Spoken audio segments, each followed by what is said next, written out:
Saudara-saudara, para sahabat Suyanto.id, jumpa lagi kita siang hari ini. Kita akan berbincang-bincang dengan Ibu Siti Marfuah SE MDM. Beliau adalah seorang profesional ASN, tapi di kementerian yang sangat penting di negeri ini. Nah, beliau adalah juga sebagai orang tua yang memiliki putra-putri, memiliki putra satu, putri satu. Nah, kita akan berdiskusi di Suyanto.id channel, sebuah channel untuk berbagi pengetahuan dan belajar sepanjang hayat. Halo, Assalamualaikum, Bu Mei. Waalaikumsalam warahmatullahi wabarakatuh, Bapak. Oh, saya lupa. Para pecinta Suyanto.id, walaupun nama beliau adalah Ibu Siti Marfuah, tapi nama terkenalnya adalah Ibu Mei. Jadi nggak ada yang memanggilnya dengan Bu Siti atau Bu Marfuah. Betul begitu ya, Bu Mei? Iya, Pak. Nah, saya kira mengapa itu kok bisa jadi pemberian orang tua Siti Marfuah, tapi yang beredar Bu Mei. Gimana ceritanya? Jadi ceritanya itu bukan pemberian orang tua, Pak. Jadi dulu waktu saya dilahirkan katanya susah, Pak, lahirnya. 5 hari 5 malam nggak lahir-lahir. Terus ada dokternya bilang kalau lahir dengan selamat saya yang ngasih nama begitu, Pak. Jadi dokternya yang ngasih nama. Masih ada di Surabaya dokternya, Pak. Oh, wah, Itu luar biasa. pemberian dokternya. Oh, tapi orang tua Bu Mei ya sudah mau sajalah dikasih Siti Marfuah gitu. Iya, Pak. Dan katanya artinya bagus, Pak. Apa artinya? Artinya apa namanya? Insya Allah orang yang ditinggikan derajatnya. Amin. Amin, amin, amin. Ya itulah Ya, yang Pak. jadi cita-cita semua orang. Ya sudah, jadi Amin. sekarang Ibu Siti Marfuah itu kita akan manggilnya dengan Bu Mei. Kalau saya mengatakan Bu Mei, ya itulah Bu Siti Marfuah. Karena di mana-mana terkenalnya adalah Bu Mei. Bu Mei, sekarang ini kan pendidikan semakin maju di berbagai negara tempat itu menggunakan teknologi, menggunakan media yang banyak sekali. Apakah Bu Mei sebagai ibu rumah tangga, saya tidak bertanya sebagai ASN, sebagai pegawai negeri di sebuah kementerian terpenting di Indonesia, tapi sebagai ibu rumah tangga. Apakah Bu Mei memandang bahwa ibu, bapak itu harus menegakkan sistem atau norma-norma pendidikan di rumah tangga? Gimana Bu Mei? Sangat, Pak, sangat harus sekali karena yang menjadi apa namanya, bagaimana anak itu nanti besar bisa bertahan di lingkungannya itu karena didikan dari rumah begitu, Pak, ya. Nah, memang kita tidak bisa memfilter, memilihkan kondisi lingkungan sesuai dengan yang kita inginkan begitu. Cari yang amannya saja begitu karena nanti seleksi alam toh kita pun sebagai orang tua sangat disadari tidak akan bisa menjamin bisa terus mendampingi anak-anak begitu, Pak. Memang jadi perlu sekali itu. Walaupun saya sendiri merasakan beda sekali gitu. Kalau melihat orang tua dulu kayaknya tidak mendidik anaknya serumit yang sekarang, Pak. Kalau sekarang aduh luar biasa. Kayaknya saya baru merasakan jadi manusia berpikir itu setelah menjadi orang tua. Ya, karena zaman kita kecil, terlebih-lebih saya, kalau saya kan lebih tua dari Bu Mei. Umur saya sudah 2 kali lipat Bu Mei. Zaman saya memang pendidikan itu tidak banyak sumbernya. Jadi orang tua sebagai contoh itu sudah cukup. Sekarang ini pendidikan itu sumbernya banyak sekali. Ya di masyarakat, ya di TV, kemudian ada juga di komunitasnya, para peer groupnya itu semua mendidik. Sehingga kita juga harus mengcounter dampak-dampak negatif dari sumber-sumber informasi yang mendidik anak-anak kita. Lalu kecemasan utama apa bagi Bu Mei untuk mendidik anak-anak zaman sekarang ini? Yang dicemaskan apa? Please. Iya, kecemasan yang nggak bisa kita kontrol, Pak. Misalkan dari gadget sekarang atau dari lingkungan selain lingkungan keluarga begitu ya. Contoh misalkan, kalau dulu kita dikasih, nasehat orang tua kan cukup menerima. Kalau sekarang anak memfilter lagi, ini instruksi atau ajakan. Jadi saya itu dibilangnya, Ya, kebanyakan instruksi padahal tujuannya mengajak. Jadi sulit sekali menerjemahkan, ajakan itu kepada anak-anak karena, mungkin limited waktu juga dan, apa namanya, ya itu tadi karena anak banyak sekali referensinya di luar, terutama gadget gitu ya. Tadi aja saya baru lihat, handphone anak saya loh kok, eee, apa namanya, wallpaper-nya itu Korea gitu kan. Lah Salna kenapa, Korea bukan Mama aja gitu kan, yang dijadikan ini loh kok, artis-artis Korea gitu kan. Ya apa namanya, yang, Mama sih nggak harus apa namanya, dilihat begini, maksudnya, dilihatin di handphone begini, nggak dilihatin juga suaranya mama pasti sudah tahu banget gitu kan, udah bosen katanya gitu kalau ini kan mencari. Sampai begitu, Pak, anak-anak sekarang. ya, ya, ya itulah persoalan kita adalah bagaimana bikin metode bahwa yang kita katakan kepada anak itu penting untuk masa depannya, itu yang menjadi persoalan. Saya dulu kan dididik yang luar biasa disiplinnya keras. Ya pada saat itu ya seperti argumentasi anak Bume itu yang tidak mudah saja mengajak ajakan orang tua. Tapi setelah kita dewasa, ini kan baru tahu arti pendidikan orang tua zaman dulu itu. Mengapa kalau makan harus nggak boleh duduk di sembarangan, kerja harus cepat, harus ini kan luar biasa. Merasakan begitu nggak dulu? Bumi kan dididik oleh orang tua yang pada saat itu dulu juga menyaksikan gunanya. Benar Iya, nggak gitu? Ya. betul. Nah, Iya. jadi kalau metodenya apa kalau gitu? Ini kan nggak bisa hanya asal apa. Kalau Bumi gimana metodenya mengajak anak supaya bisa ikut seperti ajakannya Bumi misalnya?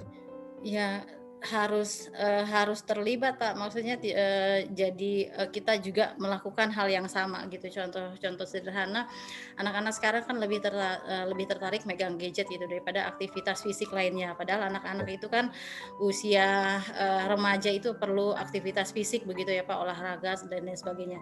Itu nggak bakalan bisa, "Hayo, pagi-pagi habis sholat kita apa namanya, olahraga sana gitu kan, Fala sama Salna kan bisa olahraga, badminton, bisa olahraga apa itu, nggak bakalan mau gitu, mama cuman nyuruh doang gitu kan, harusnya sama mama dong gitu, jadi saya juga ikut olahraga begitu.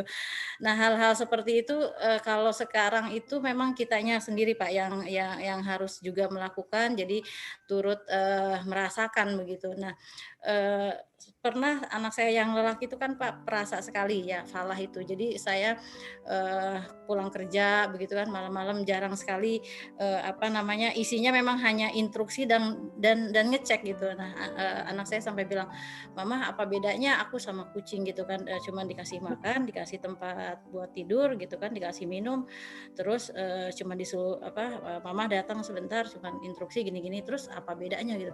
Loh, kok itu dibilang disikapi instruksi ya? Padahal itu tuh mengingatkan begitu ya, mengajak. Jadi, di luar dugaan kita gitu, Pak, untuk apa namanya, ekspresi jiwanya gitu.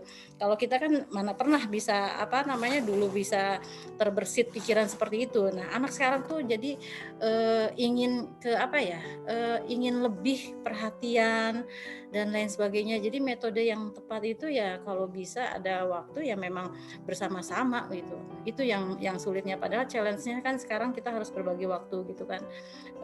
Papahnya kerja, saya juga kerja gitu. Nah, anak-anak tuh di rumah karena saya, tidak ada yang bantu begitu ya, apa namanya, karena sulit sekali sekarang akses untuk mendapatkan asisten di rumah gitu ya. Jadi anak ditinggalkan berdua. Nah, ketika dia ada kesulitan belajar dan lain sebagainya, dia pun, di benaknya dia, "Oh, mama lagi kerja, jangan sampai apa, ngeganggu apa segala macam." Jadi dia berusaha untuk, apa, mengambil solusi sendiri tapi juga inginnya ya, eksistensi orang tua seperti yang lainnya ada gitu, sehingga tidak terucap seperti itu. Nah, begitu saya pulang gitu kan, anak-anak cuman bilang, saya cuman bilang, "Udah makan?" udah sholat, udah tidur gitu. Jadi udah dibilangnya sama aja dengan kucing nih mama nih katanya gitu. Serba salah. Anak-anak sekarang begitu Pak, beda dengan kita saya merasakannya. Ya, di satu sisi memang sangat kritis ya, Iya. harus tapi cara menyikapinya kita harus, appropriate. Kalau tidak, ya bisa menyimpulkan hal yang lain. Padahal maksud kita adalah mendidik demi masa depan anak-anak itu. Saya tahu, jadi kuncinya itu adalah keterlibatan, emotional attachment itu harus ada Iya. dan menjadi panutan. Nggak bisa orang tua hanya sekedar, ngomong menganjurkan. Kalau selalu ngomong menganjurkan itu akhirnya dianggap sebagai instruksi itu tadi. Iya. Nah, oleh karenanya saya kira keterlibatan itu penting karena harus bisa mencari waktu yang untuk mengkompensasi ketika dia hilang keterlibatan kita. Itulah sebabnya, Bu Mei, di Singapura itu di airport toko mainan itu sangat sangat sangat laris sekali karena apa? Orang-orang Singapura yang sibuk itu merasa berdosa kepada anaknya karena selama ditinggal sehingga pulang itu harus punya sogokan mainan. Jadi disogok mainan itu harapannya dosanya meninggalkan mereka terlalu lama itu bisa dihindari. Nah oleh karena itu Bumi pernah nggak berpikir bahwa bagaimana cara mendekati anak-anak ini karena kadang-kadang kita jam setengah 6 sudah berangkat, anak-anak mungkin masih belum siap untuk ditinggal. Kalau pulang jam 10, terutama yang anak kecil itu sudah tidur. Ini kan kehidupan yang luar biasa. Bagaimana cara membagi waktu itu untuk Bumi supaya anak-anak kita itu merasa bahwa mamanya, papanya itu tetap memperhatikan, kemudian memiliki keterlibatan dengan mereka, bermain bersama. Gimana caranya itu, Bumi? Quality time sih Pak, yang pertama, diusahakan kalau lagi di rumah sama-sama sholat berjamaah sama-sama gitu kan. Terus juga, anak-anak ini kalau saya memang, orang tua pengennya kan di rumah Sabtu Minggu gitu, tapi anak-anak kan Senin sampai Jumat di rumah terus bosen, akhirnya mengalah berdamai, ya walaupun lagi musim corona begini yang penting keluar rumah muter-muter begitu, itu sudah cukup. Jadi banyakan dipakai waktu sama-sama seperti itu, karena toh kalau misalkan tadi tuh dipenuhi saja semua keinginannya, mainannya, ternyata bagi ekspresi anak saya begitu ya, karena dia sangat sensitif begitu, percuma aja mama, mama pikir dibeliin mainan sejumlah sebanyak ini aku senang, nggak bisa gitu kan, ini semua benda mati semua gitu kan, pengennya mama gitu kan. Nah akhirnya ya sudah, kalau misalkan Sabtu Minggu saya tidur sama anak-anak saya gitu Pak. Oh, ya ya ya ya, betul. Mhm. Jadi memang eee, interaksi sosial dengan anak-anak itu, sangat penting. Mainan tidak menyelesaikan masalah karena itu tidak bisa berkomunikasi, tidak punya, perasaan dan sebagainya. Tadi Bumi kan mengatakan bahwa gadget itu menjadi predator mungkin saat sekarang ini. Iya, Karena isinya itu tidak semuanya baik. Gimana, betul. Bumi pernah nggak sidak gadget atau misalnya, diam-diam, melihat apa sih anak-anak ini dengan gadgetnya yang, dilihat, itu pernah nggak? Iya. Eee, ada 2 Pak, kalau Falah itu anak saya yang pertama itu tidak tergantung dengan gadget, saya bisa bertahan tidak membelikan dia gadget dan dia tidak mau memang sampai dengan kelas 3 SMP Pak. Kelas 3 SMP dia Mmm, nggak minta gadget, dan juga ketika saya, membelikan karena memang kemarin, karena corona itu semua harus, pembelajaran online begitu harus punya gadget. Jadi, anak saya yang lelaki itu mungkin karena juga dia merasa butuhnya dengan yang lain, ya dengan gadget tidak terlalu worry begitu ya. Tapi kalau Salna ini yang kecil ini, tapi saya ada komitmen ketika membelikan gadget itu, pokoknya tidak ada, rahasia, nggak ada di harus di-password segala macam gitu, semuanya bisa bisa terbuka begitu kan. Nah, saya juga memberikan kepercayaan kepada anak saya selagi, semuanya sesuai on the track. Namun memang yang jadi masalah itu medsos, Pak. Medsos itu kan sekarang nggak cuma dari gadget, dari laptop. Saya pikir anak-anak masih belajar ngerjain PR PR gitu kan, rupanya buka medsos kan, IG segala macam di laptopnya dia. Nah, begitu juga yang dilihat itu ternyata figur-figur yang memang yang lagi ngetren sekarang, yang saya tidak mengerti sama sekali gitu kan, tentang Korea apa segala macam gitu kan, lifestyle-nya juga begitu. Nah, di sanalah saya berusaha memfilter apa namanya, pendidikan agama itu penting. Misalkan cara passion-nya gitu kan, walaupun sesuka apa ya kamu nggak bisa pakai baju seperti itu karena itu apa namanya mereka seperti itu karena mereka bukan muslim misalkan, itu nggak apa-apa tapi tidak cocok buat kita. Jadi insya Allah influence seperti itu bisa terkontrol karena norma-norma yang kita terapkan sih Pak, saya lebih kepada yang seperti itu. Iya, iya, iya, iya. Memang orang tua sekarang harus pandai-pandai menggunakan metodologi untuk meyakinkan anak-anak itu sehingga apa yang kita katakan itu tidak dianggap sebagai indoktrinasi bagi mereka. Tapi pernah nggak Bumi apa cemas walaupun sudah upayanya itu maksimal, eh, ada dibentengi dari sisi agama, ada ngomong dari hati ke hati, pernah nggak cemas jangan-jangan ada mereka melihat suatu internet yang itu adalah bukan peruntukan bagi mereka, misalkan pernah terpikir begitu? Belum sih Pak, dan juga kemarin sempat diskusi untuk memfilter akses website atau link tertentu yang memang diperuntukkan hanya bisa diakses untuk anak-anak, dan itu sudah di-setting untuk anak yang pertama gitu kan, Falah. Nah, ketika Salna yang kedua ini apa namanya, ketika tidak di-setting seperti itu juga belum ada sih ke arah sana, tapi selalu diberikan apa namanya, intinya doktrinnya adalah jika mendapat informasi yang kamu tidak mengerti, harus konfirmasi, dan orang yang tepat untuk ditanya itu adalah orang tua yang terdekat sebelum nanya kepada orang lain begitu. Ya, oke. Jadi kesimpulannya bahwa kita ini tidak cukup untuk mengandalkan teknologi untuk memfilter, tapi kita harus memberikan ketahanan mental anak-anak itu secara internal. Iya, Antara lain ya dengan agama, dengan pendidikan karakter di rumah, itu saya kira perlu kita lakukan. Nah, Bumi pernah nggak menghadapi anak-anak itu bersengketa? Kalau mereka bersengketa, apa sebagai orang tua itu harus dilakukan? Karena kalau salah keputusan, maka dia juga bisa membuat justifikasi, oh mamanya tidak adil dan sebagainya itu. iya. Bisa nggak itu dijelaskan? Iya Pak, memang itu yang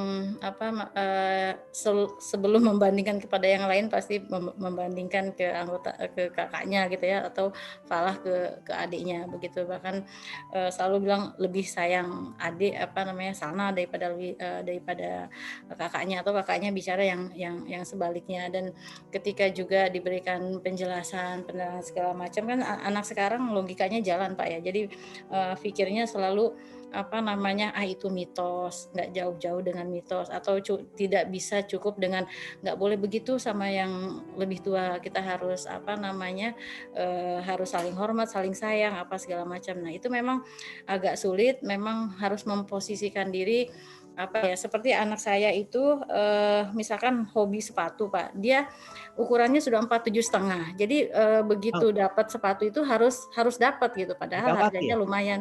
Falah Pak, Oke. 47,5, SMA kelas 1 kan. Begitu ada nomornya kan limited ya, jarang sekali. Jadi ingin sekali memiliki gitu Pak. Padahal baru kemarin dibelikan. Nah, posisinya kan ketika diturutin, artinya saya tidak komitmen dengan Salna bahwa membeli itu sesuai dengan kebutuhan begitu. Nah, Ya. konteksnya lain ketika sama Falah, karena limited itu barang-barangnya Ya. tidak ini harus diberikan. Nah, itu terjadi konflik. Akhirnya saya selalu menekankan bahwa tidak selalu diartikan seperti itu karena posisinya berbeda begitu. Kalau sana saya straight tidak boleh membeli hal-hal yang tidak dibutuhkan itu karena memang barang-barangnya banyak. Nah, kalau kakaknya barang-barangnya kan terbatas, jadi memang harus beli ketika kita butuh dan susah nyarinya kan, itu juga investasinya lebih lagi lagi begitu. Nah, dengan pengertian seperti itu Pak masih bisa direm sih Pak, Ya, begitu, agak susah. ya yang penting saya kira kuncinya dialog. Dialog itu penting supaya ada pemahaman di antara kita. Lalu apa ada diplomasi lain, Bumi? Diplomasi misalnya masakan untuk anak-anak itu supaya dia merasa dekat, merasa diperhatikan, dimasakin apa kesenangannya gitu. Ada Mhm. nggak? Jadi gini Pak, saya itu memang sangat menyadari kekurangan saya adalah saya orangnya sangat, bukan sangat Pak, perfeksionis lah. Ya, Perfeksionis itu orang yang sangat menderita sekali. Jadi saya itu anak saya pagi-pagi bangun tidur harus minum air hangat, setengah jam kemudian harus buah, setelahnya itu boleh, pilih mau sarapan apa. Nah, anak-anak kan protes lah, saya kan bukan bonekanya mama gitu kan yang harus nurutin apa kata mama. Mama nanya mau apa, saya nggak mau itu, toh, kenapa harus dipaksa gitu. Nah kadang misalkan saya menyiapkan menu-menu yang memang itu harus habis, sedangkan anak juga punya pilihan katanya, kenapa harus menghabiskan itu, mama nanya tapi harus habis. Jadi konfliknya lebih kepada itu Pak, saya yang kurang bisa berdamai dengan diri saya, padahal orang tua saya dulu almarhum Abu ya kalau misalkan bilang, jangan seperti itu, begitu yang bikin bahagia anak itu diturutin, kamu kamu bilang bayem bagus, kalau anaknya nggak mau bayem kenapa, kalau dipaksa menjadi nggak bagus gitu. Nah hal-hal itu Pak akhirnya saya yang menderita sendiri. Kalau masak diturutin, anak saya senengannya masakan yang nggak sehat, maksudnya masakan yang western seperti itu Pak, spaghetti, fettuccine, apalah yang seperti seperti itu. Nah itu kan kurang bagus juga ya, rendah sayuran. Kalau saya orang Sunda, ibu saya maunya yang sayuran-sayuran hijau.